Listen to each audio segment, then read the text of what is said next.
अस्सलामुअलैकुम। News for you के programme उंगली में आप सबको खुशामदीद। मैं ज़ुहैब याकूब न्यूज़ फॉर यू के प्लेटफॉर्म से आवाज़ उठाने के लिए पुरअज़्म और इस उम्मीद के साथ प्रोग्राम का आगाज़ करता हूं कि आप मेरे साथ ताउन फरमाएंगे और हम सब मिलकर हुक्काम बाला तक अपनी आवाज़ पहुंचाएंगे। तो आइए चलते हैं और जानते हैं कि आज का हमारा मसला क्या है।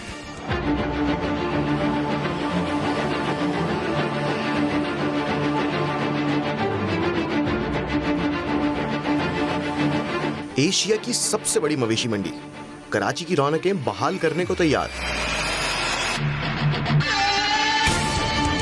मगर इस मवेशी के लगने का इंतजार जहां मनचले लोगों को होता है, वहीं इस मंडी के लगने से कुछ लोगों की मामूल जिंदगी शदीद मुतासिर होती है। जी नाज़रीन, कराची की आवाम को जिस मंडी का पूरा साल इंतजार रहता है, वहीं इस मंडी के इर्द गिर्द के मकामी लोगों के लिए ये मंडी बाइज़ ज़हमत बन जाती है, क्योंकि हुक्काम बाला मंडी लगवाने का इंतज़ाम तो बखूबी कर देते हैं, मगर इसकी प्लानिंग कुछ नहीं होती। प्लानिंग होती है तो महज इस चीज़ की होती है कि पैसा कैसे कमाया जाए और चूना कैसे लगाया जाए।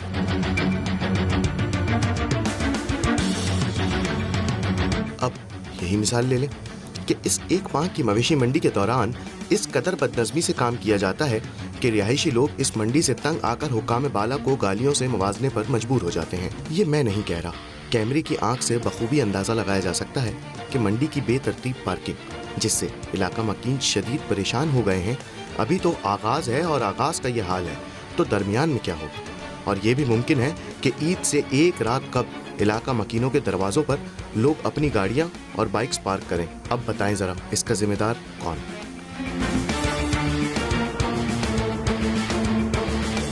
पार्किंग कर देते हैं घरों के आगे तक हो जाता है, घरों के सामने हो जाता है, तो इससे तकलीफ़ होती है लोगों को आने जाने में।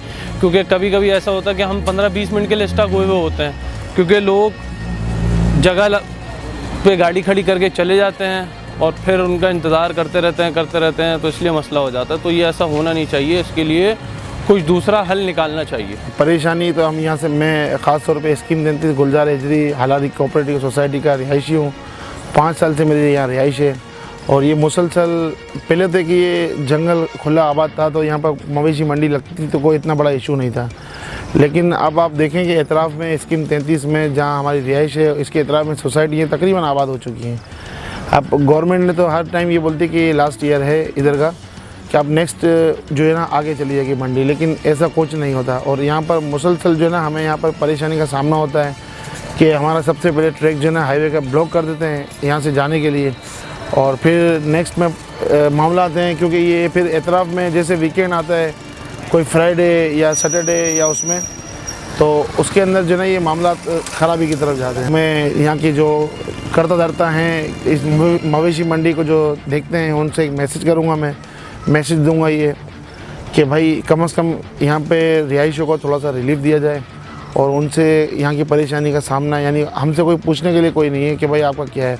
अब जब मवेशी मंडी यहाँ से जब उठती है ईद में, जब यहाँ से जानवर ख़त्म हो जाते हैं, तो यहाँ कोई कुछ करने वाला नहीं है। लास्ट कितनी दफ़ा मीडिया में भी आया कि मलिक कंटोनमेंट बोर्ड में ये आता है कि भाई यहाँ के सफाई की सुथराई के मामला जो है ये सब चीज़ें मलिक कंटोनमेंट बोर्ड देखेगा, लेकिन मलिक कंटोनमेंट बोर्ड इस वक्त खामोश है। अब ये वजह नहीं है क्यों खामोश है। जब यहाँ से ईद के मामला होते हैं तो यहाँ पर मक्खियों का एक अंबार आता है, कीड़ों का एक अंबार आता है, जो यहाँ के रहने वालों को परेशानी का सामना होता है। ये एशिया की सबसे बड़ी मंडी है। पहले तो यहाँ पर चली थी आबादी नहीं थी, मगर अब काफ़ी टाइम से आबादी हो गई है, तो अब ये पार्किंग की वजह से काफ़ी प्रॉब्लम होती है।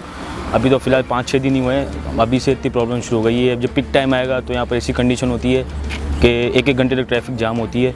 काफ़ी प्रॉब्लम होती है हमारे को यहाँ पर, क्योंकि पहले रिहाइश इतनी नहीं थी तो चले कोई इशू नहीं होता था, मगर अब रिहाइश हो गई है, फैमिली हैं, हर हिसाब से बहुत प्रॉब्लम हो गई है। तो ये पार्किंग मेरे ख्याल से कोई सी जगह दी जाए ताकि रिहायशियों को परेशानी ना हो। कौन है जो इन इलाका मकीनों की सुनवाई करे और इनकी ज़िंदगियों को वो सुकून बख्शे जो पूरे साल 10 माह और चंद दिन बरकरार रहता है। और मसला महज पार्किंग स्टैंड यहाँ से मुंतकिल करने पर ख़त्म नहीं हो जाता, बल्कि इसका मंडी के इख्तिताम पर जो कूड़े के ढेर और ताफून और गंदगी यहाँ फैलती है, इसकी तो सफाई पूरा साल नहीं होती।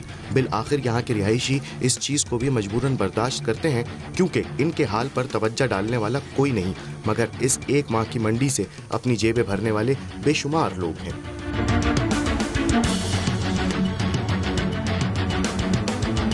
समझ नहीं आता कि इतनी बदनज़मी किस सबब के तहत फैलाई जाती है। बेहतर इकदाम नहीं कर सकते तो कम से कम इतना कर दें कि हज़रत इंसान को तकलीफ़ से बचा लिया जाए। इख्तिताम पर एक सवाल आवाम की नुमाइंदगी करते हुए छोड़े जा रहा हूँ कि ये सब आखिर कब तक?